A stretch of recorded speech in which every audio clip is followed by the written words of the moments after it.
করছি পার্শে মাছ। তো এই আমার মাছ ধুয়ে নিয়েছি। এবার প্রথমে নুন আর হলুদ একটু মাখিয়ে রাখবো, তারপর মাছটাকে একটু ভেজে নেব।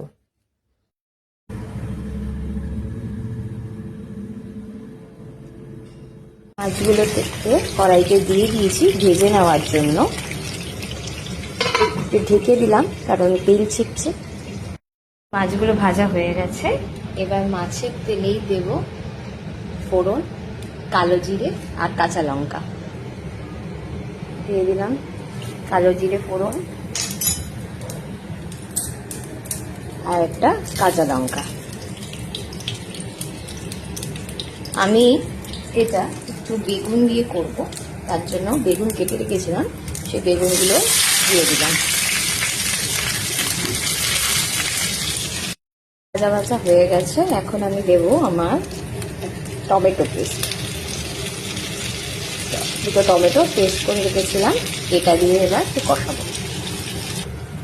এটাতে দেব স্বাদ মতো একটু নুন,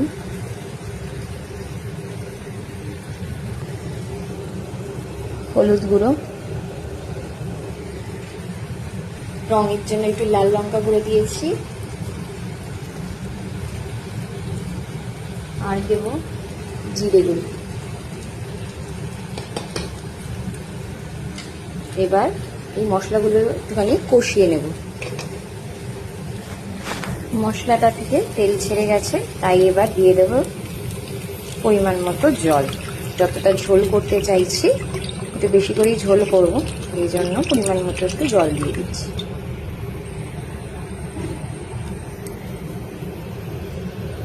এবার একটু ঝোলটা ফুটিয়ে নেব, তারপর এতে মাছটা ছাড়ব।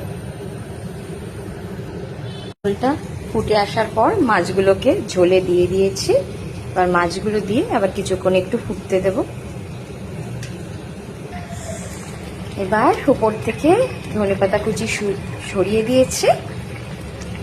আমার পাতলা ঝোল পাবদা মাছের রেডি।